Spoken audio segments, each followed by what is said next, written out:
Welcome back, everyone, to Lesser Known Operators. So, as things progress, the show will evolve. This will be our first foray into the 1 hour episodes. My guest today is Daniel Fielding, the man behind The Asset Mindset, author, speaker, life coach, Green Beret, and now podcaster. We've got links to his socials in the show description where you can pick up his book. That is right there if you're watching the video. You can listen to his show and learn more about Daniel. I hope you guys enjoy this episode. Please remember to like, subscribe, share, especially comments, since this is our first 1 hour episode. So let me know what you guys think. Thank you for listening and enjoy the show. All right, Daniel Fielding, welcome to Lesser Known Operators. Thanks for coming on, man. It's great to be here. Thanks for having me. Thanks for the invite. I love supporting my brothers and, moving on into the next chapter of our lives. Like that you said supporting the brothers, because I had a conversation with a friend of mine who works for a nonprofit yesterday about support. And from doing these interviews and when I was talking to him yesterday, I think that this narrative about infighting amongst not only special operations dudes, but veterans in a whole of like trashing one another is completely overblown because I'm not seeing it. The more people I meet and the more people I interview, everybody just wants to support one another. And I think it's a couple people online doing things that they're not supposed to are overblowing this thing and then creating that we all hate each other. What do you think about that from what you see of the people out there? I would agree 100%. I know countless guys from different generations, from Vietnam vets to GWAT, and you're an SF brother, you're an SF brother. The only thing, I won't use any names, is, and even going back to Vietnam, certain politicians or whatnot have gotten in trouble for throwing medals or, getting Purple Hearts when they kind of didn't. And I think people that exaggerate or fabricate things to be the cool operator, then yeah, I think they need to be called up. That I agree with, because I think it's disrespectful to the guys that really have. And I think others that have done amazing things should be getting the credit. Lesser known operators have done way more than some that are very famous and have made money off of things and saying stuff and stories where these other quiet professionals haven't. Now, I have no problem with sharing your story. You want to get out there, even myself now, I'm becoming more of a public spotlight. People know I'm a Green Beret and I served and I've worked for Kid Rock. But I think we need to just realize that that's not what everybody does, is trying to tear each other down to make themselves look better. Most of the regiment, most of the brothers I work with lift each other up. I mean, even right now, I'm wearing a Green Beret Foundation, rock the I got Green that one Beret. too. Yeah. Yeah. So, like, I'm constantly trying to support. They reach out, other organizations. There's an organization in New Hampshire I work with, Swim with a Mission. They do a Green Beret Mission Challenge that I helped develop. That's all to support vets struggling with PTSD, substance abuse, whether it's first responders, even they've opened up to them. So there's so much good out there, but I think it's the attention getting of the negativity, and then people keep hitting those stories. But at the same time, I think people need to be called out when they're bullshitting, they're bullshitting. I agree 100%. And then it's even, I'm very open with my lack of combat experience. All my experience is hearsay or secondhand information that I get from people telling me stories. And I, I don't even pretend to know what I'm talking about. I just defer to what people have told me and things like that. And then when I talk about my experience on here, even in the back of my mind now, so it's right there. It goes, just don't, as long as you don't say anything that'll get you on the Anti-Hero podcast, you'll probably be okay. I mean, I know people that have been on the show and served with them. They were in my company and they're good people and they're speaking on. He got some hate for being on the show. But the Anti-Hero podcast, man, Brent, I don't have issues with them. I really don't. No, Some people are, oh, they're bad, they're haters, they're evil, they're trying to make fame or money off, their stories and shows. And I'm like, no, they're not.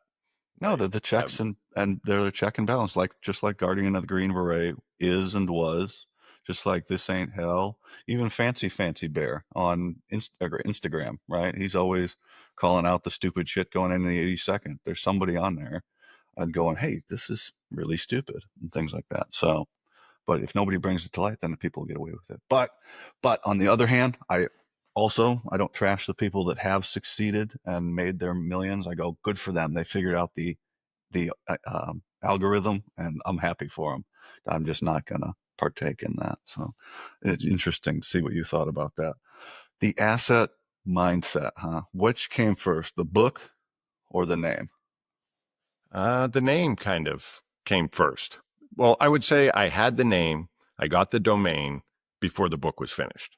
So I guess the name came first. But I was working on the book and then I was like, man, you know, and I'm a level 3 and did certain, advanced operation missions.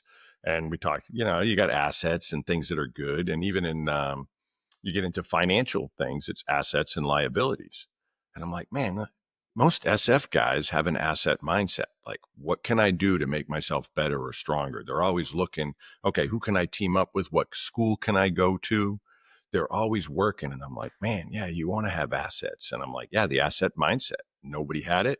I went on GoDaddy, bought the domain. I got it trademarked with the US Patent Office and Trademark Office. And it's been amazing. And it's changing people's lives because I think it's a philosophy where it applies to all aspects of life, your personal life, your environment, your friends, your career, professional.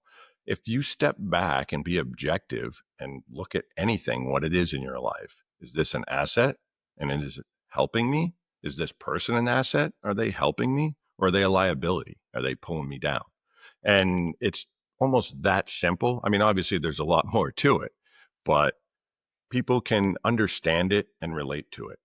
And that's what I have found has been totally resonating with people because it's not this crazy elaborate book or philosophy where you're like, all right, how do I have to do and think and not a bunch of fancy words? It's to the point. Keep it simple, stupid, like we'd say all the time in training or downrange. Like, let's not overcomplicate this. We got to get from point A to point B. We got to blow the door, get the guy, whatever it may be. And that's why I wrote the book that way too, because I wanted to reach as many people as possible. I could have fluffed it up and maybe done some more research. And if there were papers, that I could take and use, or, everybody nowadays with a computer, you can type in, hey, give me a synonym for this, to use all fancy words or whatever. But I didn't want to do that. It's not about, ooh, looking how good I can write. It's really about the reader. The asset mindset, when you read the book, it's about you, the reader. It's not about me. It has stories about me. It has stories about guys we served with in our regiment, that got shot in the face or got shot in the neck and paralyzed and overcoming these things. But it's really for the reader and for them to learn and to gain that asset mindset themselves. Like you said, elaborate, right? We are, contrary to what most people think, we're masters of the basics, the simple level one tasks. We do those really well. And that is kind of what sets us, supposed to set us apart. And these things, everybody knows, I think everybody knows all this stuff. They just need to be told it over and over again so that it's drilled into their brain. Because everybody's like, when they're reading it, like, I know. Well, if you knew, you wouldn't be reading this book and trying to find the answer, would you? You you need to have it hammered home. Do you think people need that constant reminder of the basics to just to keep driving the point so they don't lose their way? Absolutely. The struggle is real every day. I mean, I know you're heavy into fitness. Can you go to the gym once and be fit for, the next 3 years? No, you can't. If you never leave the gym and you live there, yes, you can go once. If you just never leave, Yeah. I don't know if that's the best life. I've heard of being a gym rat, but that's next level. That's like, but But no, seriously, I mean, it's something that you got to work on every day. The struggle is real. We're human beings. We have emotions. I think people are too hard on themselves sometimes and be like, oh, this happened to me, that happened to me. I can't get over that. Or, oh, I got to be perfect. No, the struggle is real. You constantly grow or you're not growing and you're going the other way. So I'm finding a lot of people have reread my book or use it when they have a difficult time. They go back to it. I had somebody that lost their grandmother, and he told me he went back to my book after reading it and read about me talking about losing my dad and how I was able to apply the asset mindset with the loss of my dad. My dad was my first hero. He was super close. He was my mentor. He's the one that helped me really be successful in special forces because I was given the work ethic and had the connection and knew about sacrifice for others because that's what he did for us. And it was a horrible thing when I lost him, and it was unexpected. Like I talked to him right before he went in for a surgery, and the next morning he was not with us anymore. And so I got the phone call from my mom, and it was just, whoa. But the concept that I try and share with people with the asset mindset is I started to shift my thinking, and I call it being a page master, like you turn the page in your mind. And I was able to turn that into saying, man, how lucky am I that I had a dad that loved me, that I got to spend all these years with him. He told me he was proud of me. I mean, he carried one of my coins from my team in his wallet when I went to identify the body, and they were like, "Oh, this is the belongings in his pocket," and there it was, like.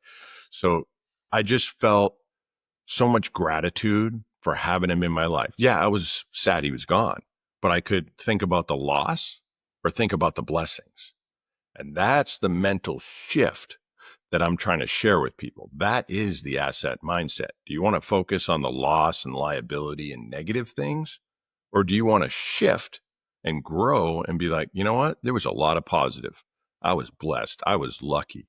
Like even you and me, different experiences in life. And how blessed were we to serve with the guys we served with? No matter what role. I didn't retire. I didn't do 20 years, but I have super close buddies that have and done more than that.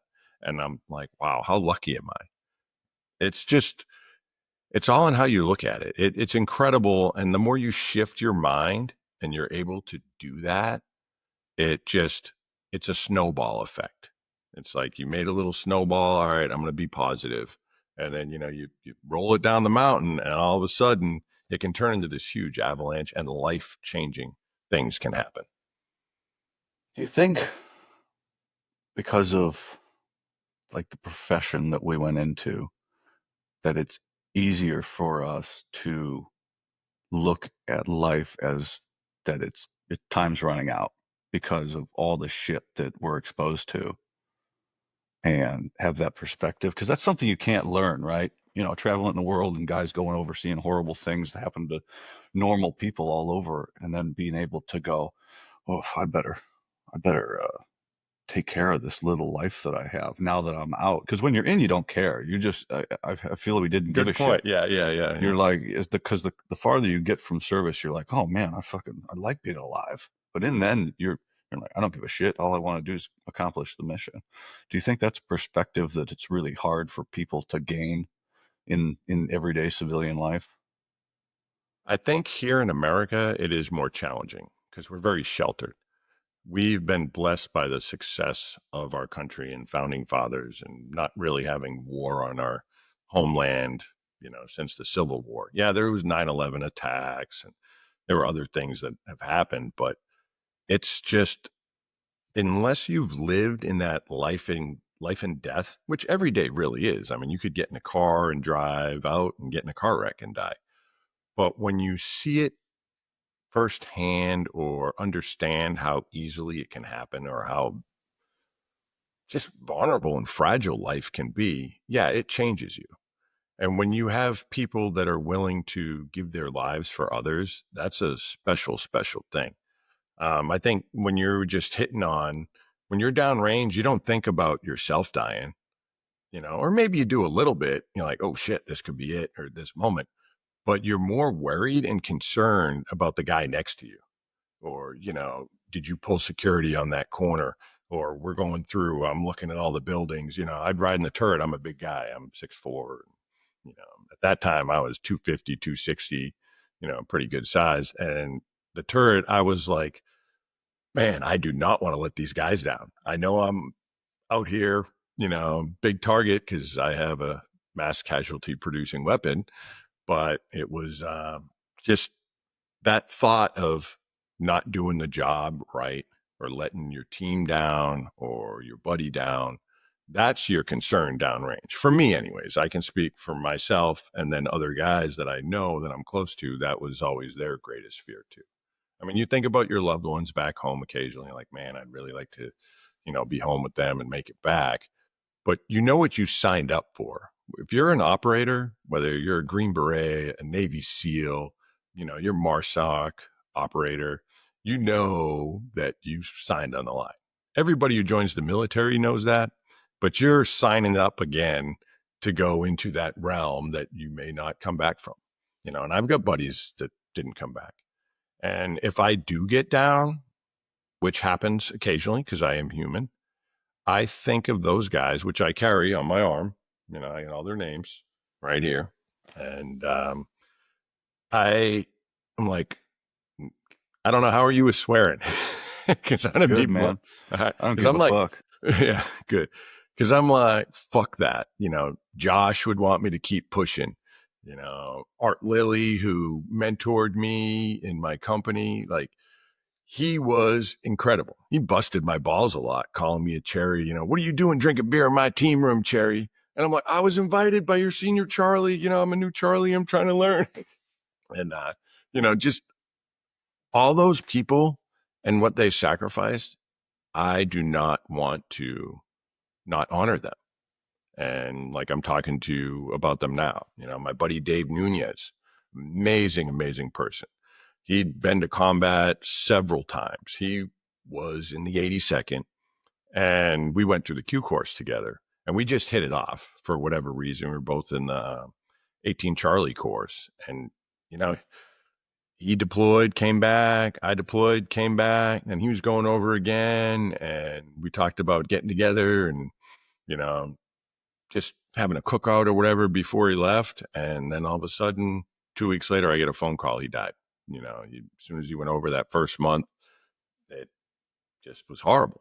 And so getting back to appreciating life, you know how valuable and precious it is. And when you're with people that have done so much to make the world a better place, you want to honor them and you want to keep continuing and pushing to make the world a better place. And that's why I've stepped out and am not necessarily the quiet professional anymore. I try and keep it very professional, but I do share stories. I do try and help other people. But when I talk, and I'm probably showing you now, like I'm mentioning other people, it's not all about, oh, Daniel Fielding was this badass Green Beret and I did this, this, and this is who I know and what I work. It's really not about that. I share that somewhat for some credibility, but it's really about team building. And I call, now people asset mindset teammates that I work with. And it's incredible when you surround yourself with good people. That's one of the things I try and share too. And you know this because you've been on a team. You have good people that push you or even go into the gym. You're going to lift harder and stronger if you got your buddy there. If you go to the gym by yourself, you can push yourself a little bit and you will, but you never push yourself as hard when you have people that are supporting you and behind you and have your back and are going to spot you and whatnot. Like, it's incredible. So I hope people, watching this podcast and hearing us talk today realize that build your team, whether you're in the military or not. Or if you were and you got out and maybe now you're bummed, you're like, oh man, I used to be somebody or I used to be badass or physically fit and you're not fit as you once were. You weren't in team shape anymore. Just brush it off and start going again. Just, you know what to do. Put one foot in front of the other. And before you know it, you're a mile down the road. Then you're 2 miles, 10 miles. And I think operators sometimes forget that or have a hard time adjusting. I know adjusting to civilian life can be very, very frustrating and not being able to relate to people. And I hope that guys can continue to seek the help they need because I get it. I've seen it. I've experienced it. You go from a team dynamic and people that work hard and people that love and care about you, willing to give their lives for you. And then you see the cutthroat civilian world or people talking smack. It's frustrating. It is. It is. But yeah, stay out of the comment section. And you're right. Yeah, Like yeah. the quote on my Instagram, I got it, instead of putting a bunch of words there and stuff, I just put a quote. It's never too late to become who you may have been. And it's always there's plenty of time right now, as long as you take action to turn your life in the direction that you want to go. And I was talking with somebody the other day. We all have this rose-colored glasses version of our deathbed is like way down the road, right? We're old and in the nursing home and looking back. And that's the wrong thing. You're on your deathbed right now. You are currently on it. You just don't know. It could happen when we leave here, you get a car accident, or it could be in 40 years when you're old and just die in your sleep. You don't know. And so you have to look at it as that. It's like, I don't know how much time I have left, and I don't want to get to that place if I am older and then look back and regret, like the Mhm. pain of regret of not making decisions to build something for yourself. Um, you had said quiet professional, and that's one on here. Like we've said many times, like there's big difference between quiet professional and silent professional. I think the silent professional really crept into our psyche after Vietnam when the guys came home and they just did not want to be associated with what they were doing in Southeast Asia there, and because the population hated them. And they went, well, I'm just not going to say anything and talk about it at all. And that has really bled on up until now, right? Until social media has taken over, where if you're not making any noise, nobody's going to hear you. Nobody's going to get your message. How were you able to get over the silent professional stigma? I think that's a great question, and I'm definitely going to use that because I haven't heard that before. I've heard quiet professional, and then I like this silent professional that you talk about because when I came in '03, not too long after 9/11, and it was very much pushed be the silent professional. They called it a quiet professional, but it was understood that you keep silent. Like they were like, you don't have Facebook, you don't do MySpace. I'm aging myself. I'm going to be 50 this year. But yeah, you don't talk about it, that you stay silent. And I do like now what you're doing or termed or whoever came up with it, props to you. There was that silent professional that was deemed a quiet professional. But I like that now we can be quiet in the sense that we don't brag and we're not boasting too much and looking for all this glory, but we can share stuff. Like quiet doesn't mean no noise. Like you share stuff when you're quiet. You just do it in a mature way. Silent means you don't share anything and everything's staying bottled up, and that can be bad. People can't learn from you. You can't let stuff out. So I'm against that silent professional. I like the quiet professional. So this is something, as we all grow and learn, I'm learning right here now with you. I love it. Yeah. How did you get over it though to get yourself into the spotlight? Um, Another good question. I just forced myself. I don't like doing it. I don't like being in front of a camera. I don't like being on a stage really talking, but I like helping people. And you know what? I like helping people more than I'm worried about. Do I look like a tall, goofy, knucklehead? So I go out there and do it. And like I spoke about earlier, I want to honor the people before me, and not just military people. I want to honor my dad. I want to honor my mom. I want to honor my ancestors.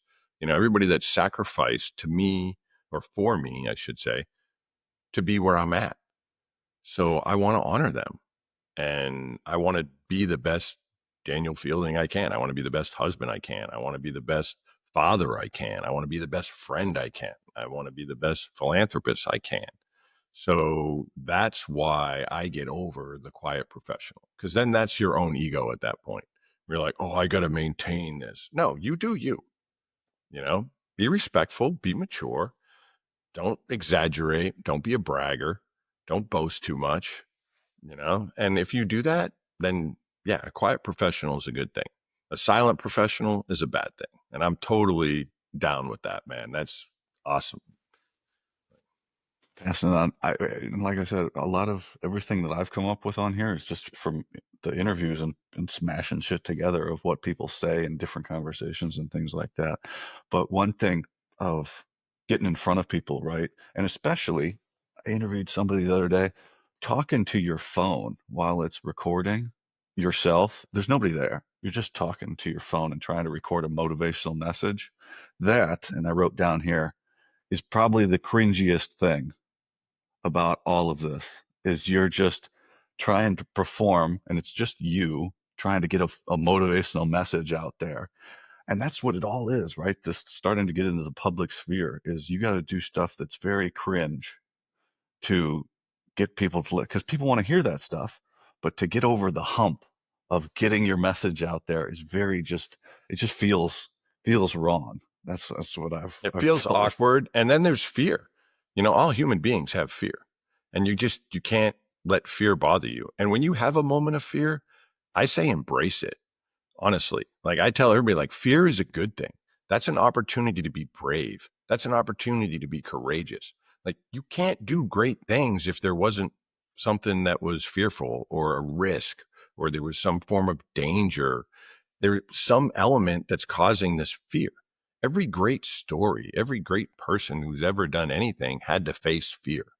You know, David and Goliath. You know, I mean, there's just endless stories that you could come up with, I could come up with. And so when people fear, I want them to understand like this is an opportunity. Don't let the fear hold them back. And there's that great acronym, false evidence appearing real. Fear. Most fear, it's your mind projecting a bad situation. And that's projection. That's false. That's not real. Could it happen? Yeah. But what's the percentage of the worst case scenario in your head happening? It's probably not going to happen that way. So just get over it and take the leap. Take the leap. So, what led to the decision to become a Green Beret to start all of this? For me, it was 9/11 happened. So I grew up just south of Boston, not too far from New York. I've been to New York several times. I just was watching what was going down. And I've done some mission work in the Dominican Republic in the past, and I have always tried to help and be a hard worker. And at that point, when 9/11 happened, I was like 26, 27 years old. And I'm like, man, if anybody should be going over and doing anything, it should be me. I'm not married. I don't have any kids. You know, I was watching the news and seeing families getting separated.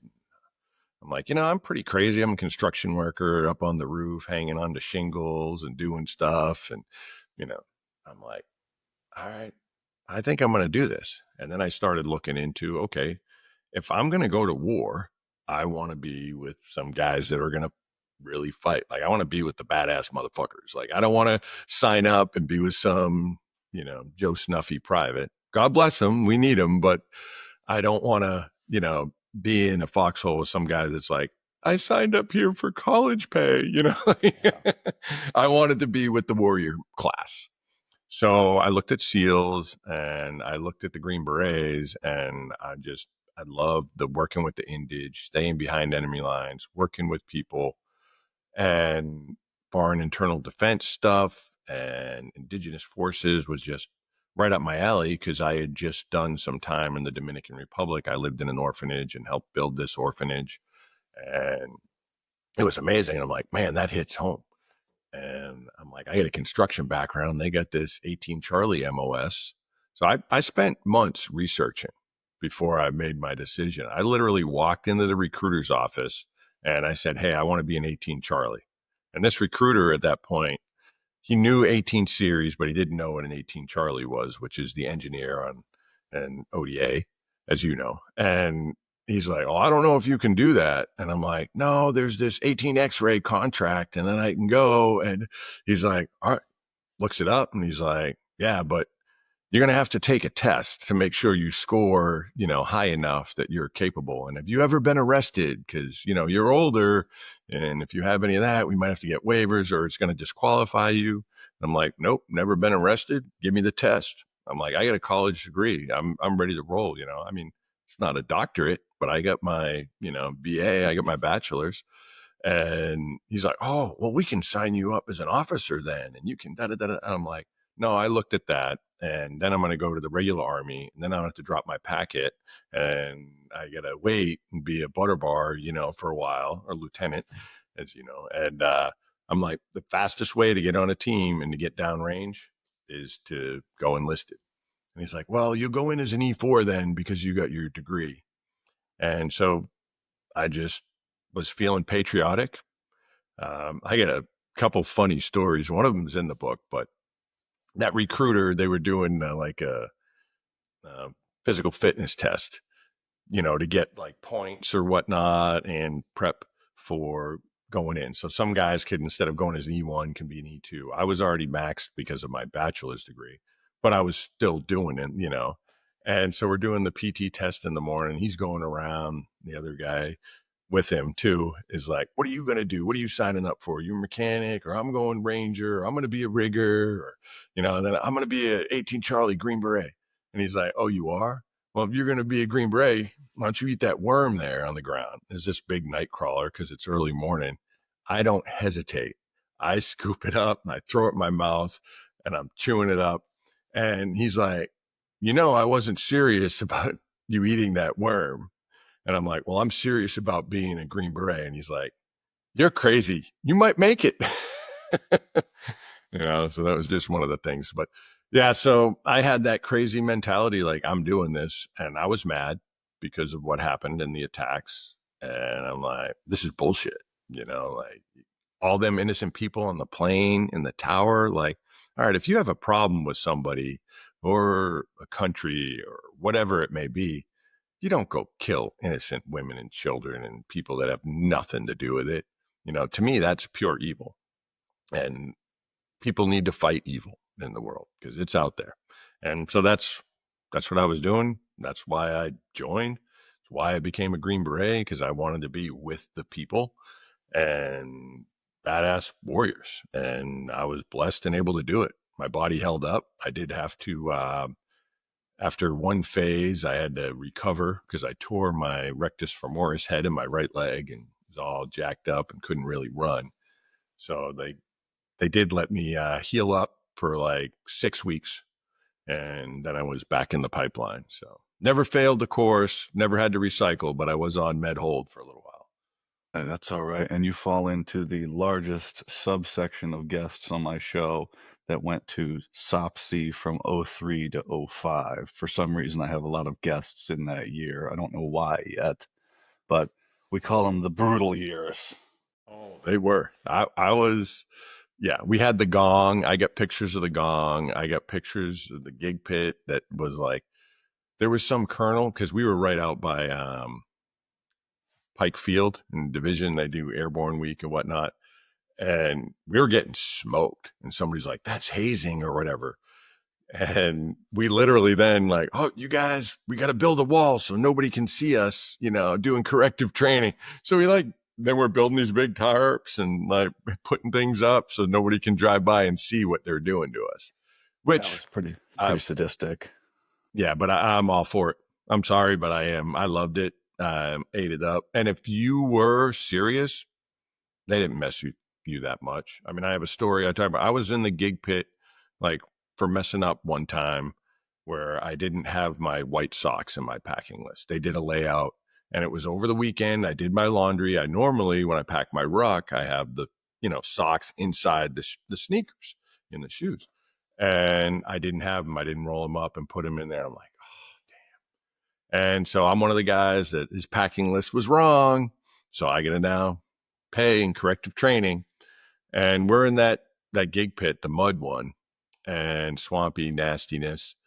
And they're like, all right, camo up, man, camo up. And I'm like, oh, here we go. All right. So when they said camo up, for the listeners out there, they wanted you to take the mud from the bottom of this nasty swamp that people rolling around in. And this is, North Carolina, bugs, mosquitoes, larvae, all kinds of guys would walk by in the night and like piss in it to think it's funny and whatever. So it was gross stuff. And I'm like, all right, you want this? I'll give it to you. So I reached in with my big hands and grabbed as much mud as I could. And I like smeared it all over my face, everything. And like other guys are like, I don't want to get it. Oh, this stinks. And whenever just doing little, and they looked at me. It was, I won't use names here for this, but this cadre, he's like, you're done. Get out.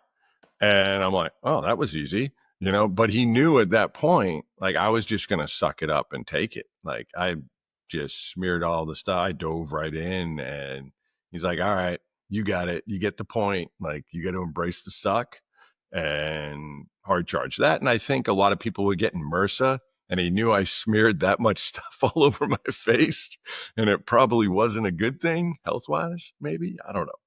But I got out of there. I went back to the barracks, showered, was done for the day.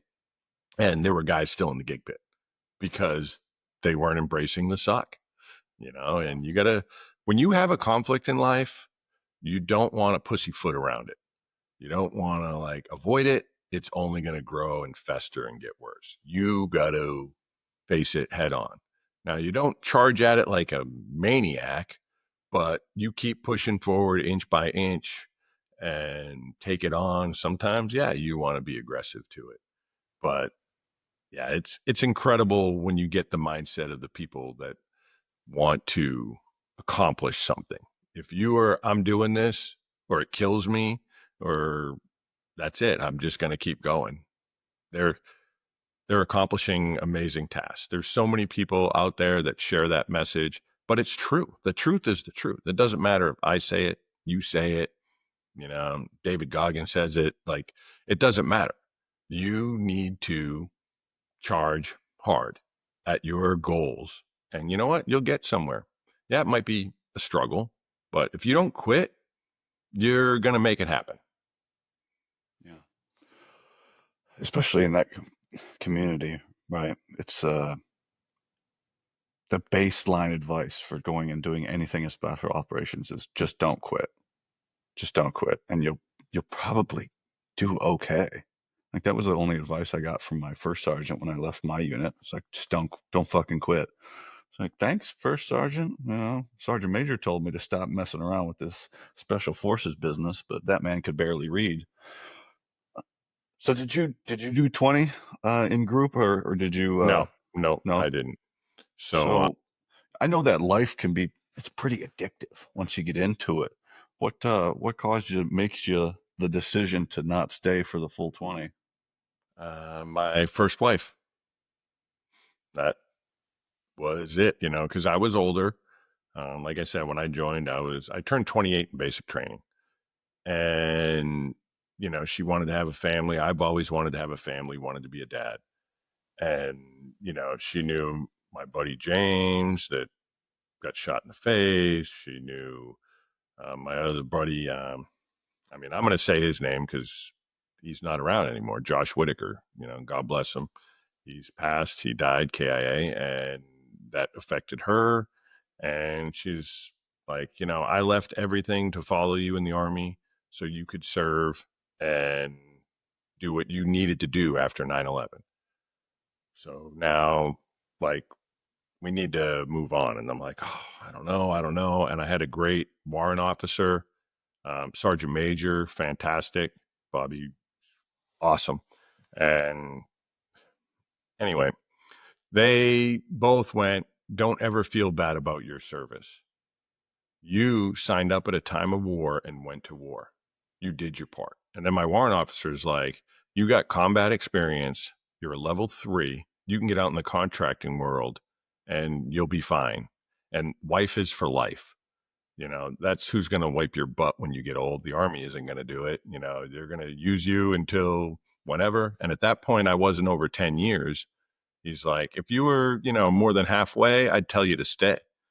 But he's like, you have amazing opportunities. So that's what I did. I got out. I did like 12 years DoD contract work, working with MARSOC, working with NSW, SEAL teams.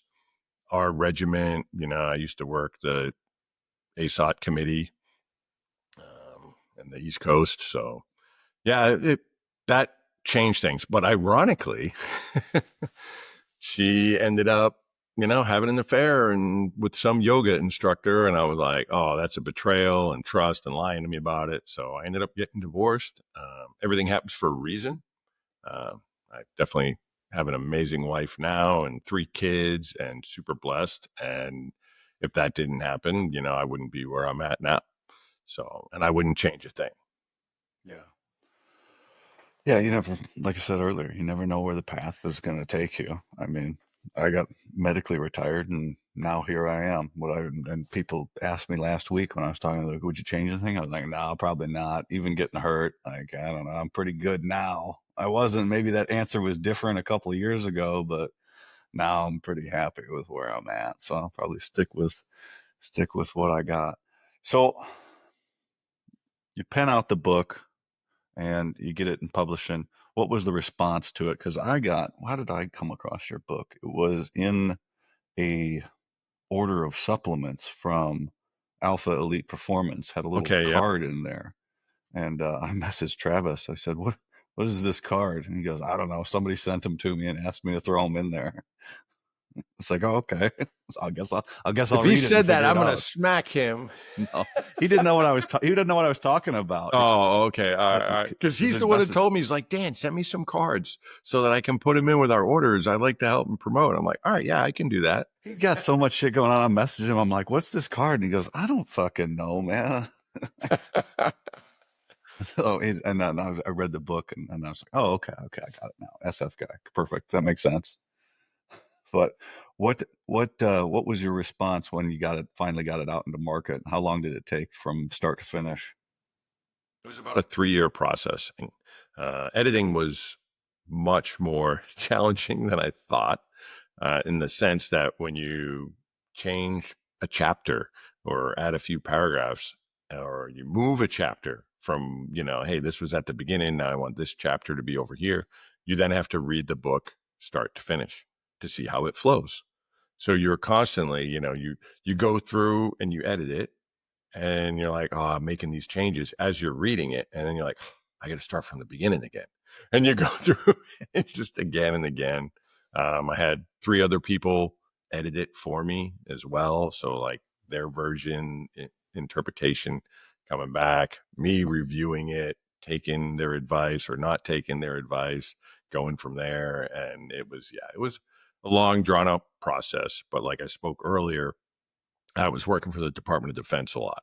So I was on the road with, whoever I was working that contract, and I'd go back to my hotel room at night and I would just crush it, and spend time on the computer, work on it.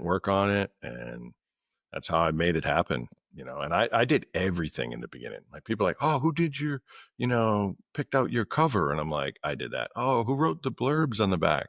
Oh, I've studied how to write a blurb, and write back covers. And I'm like, I did it all. Now, once I got signed with Simon and Schuster, because the book was doing well and they like to pick up self-published authors and writers that are seeing and having success, they'll be like, hey, we can help promote, or we'd like to team up. So that's what I did. I teamed up with Simon and Schuster, and now my book is with Gallery Books with them.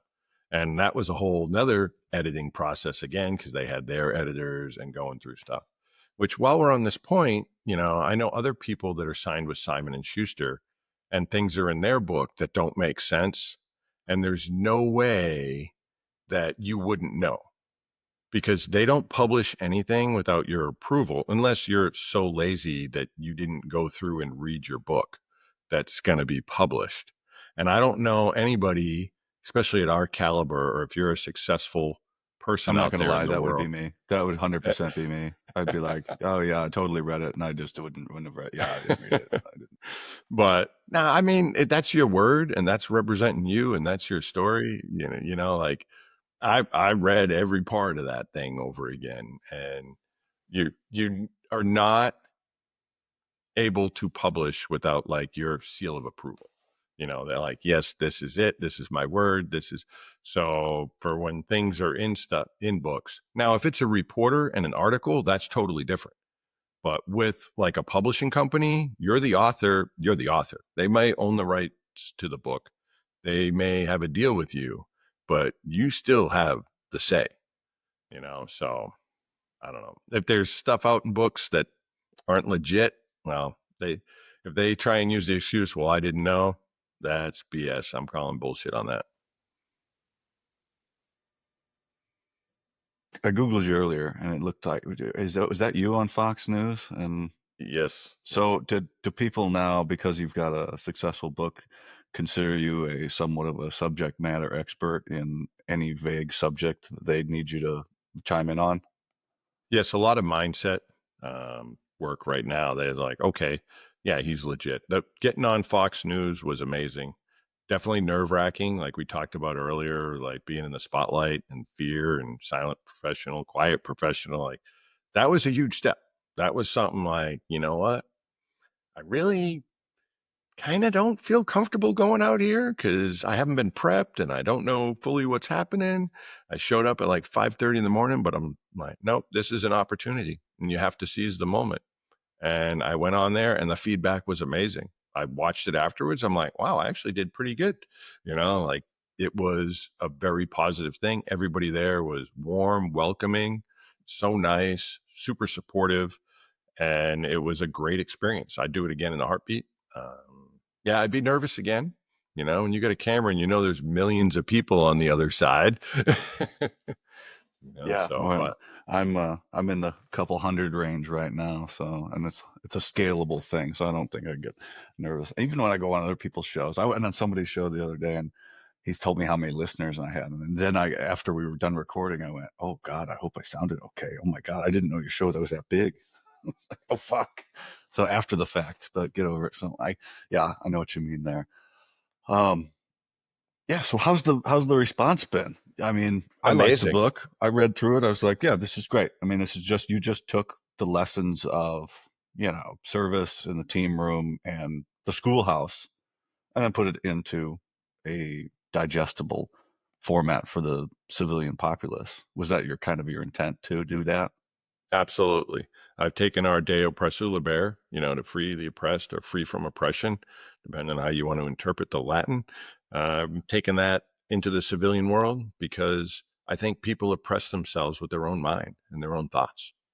Nobody beats themselves up in the head more than they do to themselves. Like people can do things to you, say things to you about you, all this stuff. You can be victimized, but nobody can keep you a victim. The only person that can do that is yourself. You victimize yourself repeatedly from whatever that incident happened. So if you have a victim mentality, that's on you. That's not the person that robbed from you, cheated on you, did whatever. If you're holding on to that, that's your deal.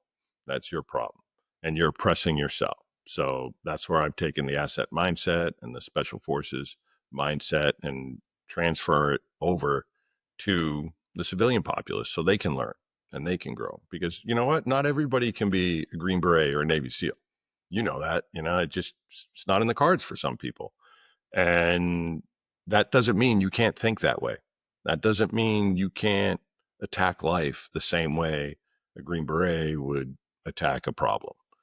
You can have the how do I mentality instead of the like, oh, I can't do that or I don't know how. No, how do I figure it out? How do I learn this? The how do I is, so powerful. Yeah, you might not be as fast as someone else. Me writing a book, I'm a child of the 70s, and typing wasn't a big deal back then. We didn't really have computers, and I didn't learn to type. I used four fingers, two on each hand. And I wrote a book. I'm an author. Did I do it as fast as someone else? No, probably not. But you know what? I was grinding away. I made it happen. I'm an author. People can do that. And I talk about people can run without legs. People can read without sight. There's Braille. Like it is harder sometimes, but you can do it if you're willing to put the effort in. And that's what I'm trying to convey to people right now, because there's so many people getting upset that this is unfair. This happened to me. Oh, poor me. And it's like, no, suck it up, figure it out. And like you said earlier, which was great, we all kind of know inside. Like anybody listening right now, you can pick one thing that you know you can do better. You can drink less. You can go to bed earlier. You can get up earlier. You can go to the gym a little more. You can eat healthier. Don't drink the soda. Like we all know. And it's tapping in and realizing that you are your greatest asset ultimately to make your life better. Nobody can help you more than you can help yourself. Other people can be mentors. Other people can show you the way. They can support you, but you need to take ownership. And that's what the asset mindset's about, is taking ownership and realizing you are your greatest asset. Yeah, everything, and I say this, and this is, I don't know if it's popular or not, but everything that's good or bad in your life is all your fault. I say to people, and you make the decisions you make, whether good or bad, affect everything that you do. And success looks different to everybody else, and you need to find what success is going to look like to you. And from the last few interviews I've been doing, you don't have to be a Green Beret. There's other, you can be CA, or you can be PsyOps, or you can go be a Navy SEAL, you can be MARSOC. There's all kinds of shit. And there's the same basis of this show. There's people that support us in special operations that are just as capable, maybe not physically, but we're not there. They're intellectually and all these other things.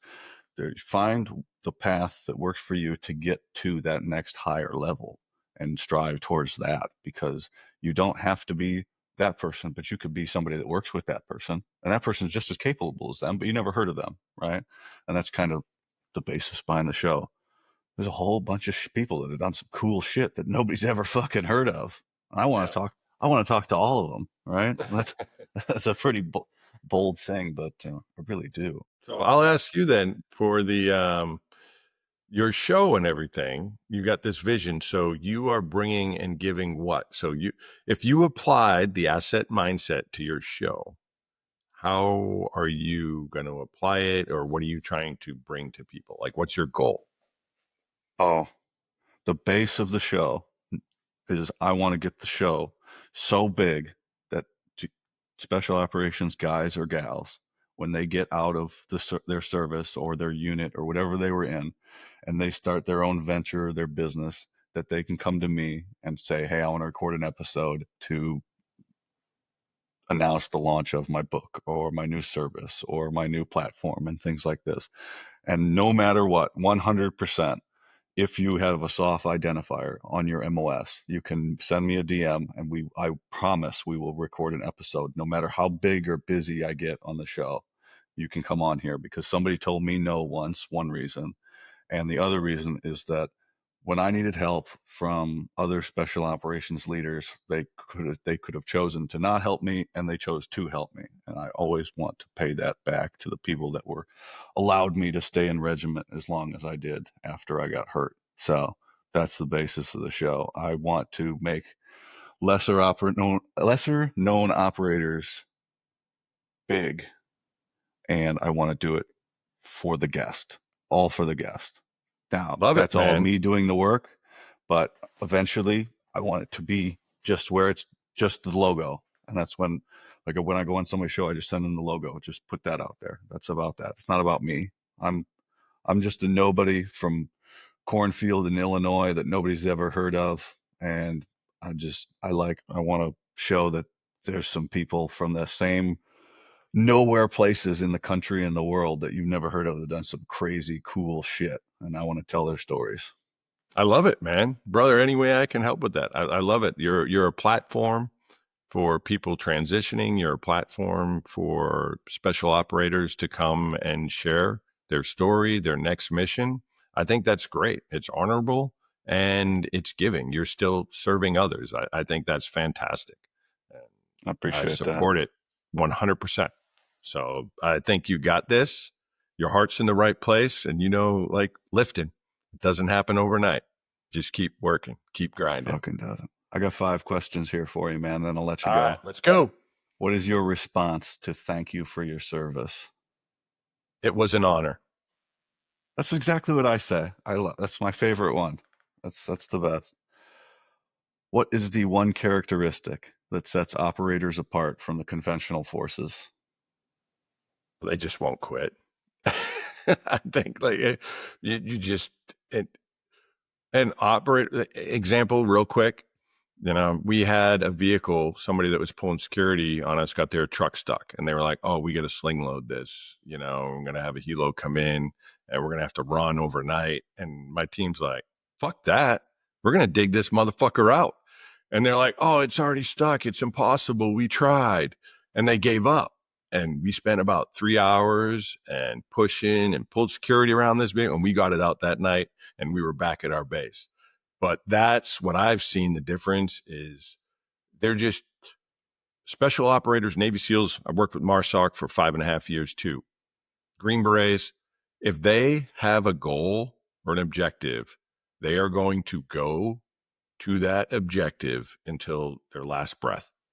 And that's where I think now there are people in the regular army that do that too, but that's I think the big thing that separates special forces and special operations from others. Just that don't quit, target focused or goal focused mentality that they're giving it their all no matter what. What's the one moment of your career that you wish you could go back and relive or redo? Ooh, that's a good one. Geez, there's a couple. Um, I'd say the most embarrassing one, if I want to share that, or should I share one that's like just most fun, like it was pretty cool? I think I'll go with the embarrassed one. I'll be vulnerable here a little bit. So this is even going back into the Q course. So I was, the platoon leader for this phase in the training, and we had a primary and alternate site to hit this target and whatnot. It's the 18 Charlie phase, MOS phase in our collex. And I'm like, you know what? We told the cadre, hey, we're going to be here. And then I started talking and thinking about it. I'm like, you know what? Our alternate site is better than our primary. Let's go to the alternate, ORP. And so we go to the alternate. I call in the radio. Whoever that was a quitter or somebody running the talk never recorded that we went to that other location. So the cadre's looking for us, can't find us, finally find us. And they start throwing RD sims immediately. Like, what, you guys, where you didn't do? And so we're leaving, we're taking off. Well, it had changed, transition from night to day. And I was pulling security. I took my nods off and I put them down on the ground. And the RD Sims came. I grabbed my rucksack. Whew, we're leaving, we're going, we're doing what we need to do. And then I'm like, oh shit, my nods. And I had to tell the cadre, and he's like, are you fucking kidding me? Are you fucking kidding me? You let that's sensitive item. So we have to like stop training. I'm like, listen, I know right where they are. I didn't like lose them. They were placed down. We got already simmed, and I was having to get everybody else up, running around doing my work. And this is how just God laughs at us sometimes. I end up going to B27, so Bravo Company, 2nd Battalion, 7th Special Forces Group. And that cadre, when he's done with his SWIC time, rolls into that company. And I'm like, listen. But so, yeah, I would have those nods and Tied down. Tied down this time. yeah. Well, yeah, we've all had a quarter-inch heart attack like that. What is the best piece of advice that you received during your career? Oh, that's easy. Chuck, thank you, my friend, my brother, who I still talk to 20 years later. He was, because I asked him, I'm like, what can I do to be successful when I get to a team? He goes, you take care of the team and put them first, they will take care of you. And he was absolutely right. I mean, the guys took care of me incredibly, but I always, anything that I could do for them as the Charlie and like everything supplies, the fridge being stocked or whatever it is, I was like, I'm taking care of my team. And they did, they took care of me. I mean, they gave me this huge shadow box when I left, and I got a I thought that was a long gun. bookcase. Wow. No, yeah, yeah. There's me, my team, and whatnot, and some things. Fuck But yeah. I mean, yeah, it was like a big screen TV they brought out. I'm like, that's not a plaque. Normally people get plaques, So that's where that's where I was like, all right, I guess I was successful, because I got a rifle too. I got a Remington 700. It's It's like, wow. you get the success at the end or much later when people you find out how they talk about you behind your back when you're not around. That's when it feels best. Uh, I've found. All right, last one, man. What were you afraid of then, and what are you afraid of now? Afraid of then was letting one of my guys down or not pulling security and something going wrong and it was my fault. Thank God that never happened.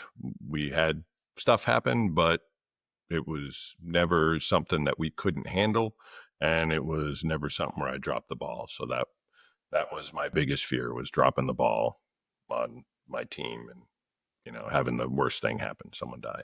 Now I'm afraid that I'm not going to be able to be around as long as I want to be for my kids. Because I started my last one, I started over at 43.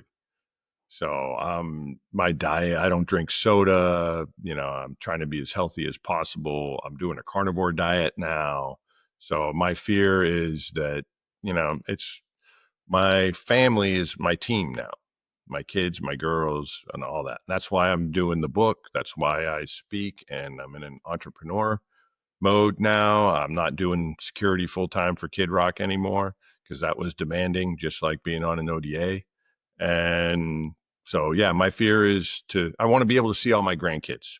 That's that's what I want to do, because I have my kids. Two of them didn't get to see my dad, and know my dad. He was an amazing person. And I'm like, I don't want to do that to my grandkids. I want to be around. So that's my big fear. Yeah, man. Well, I appreciate you coming on the show. You got anything for me? Keep doing what you're doing, brother. Keep plugging away at it. Keep pushing, drive on. We all stumble. We all make mistakes, but it's all about getting back up. You know that. And I love what you're doing. Your message, when I put you on the spot there a little bit, was cool. You answered perfectly. And I'm going to try and help you out any way I can. You're an asset mindset teammate now, and stay in touch and don't be afraid to reach out. Appreciate that, brother.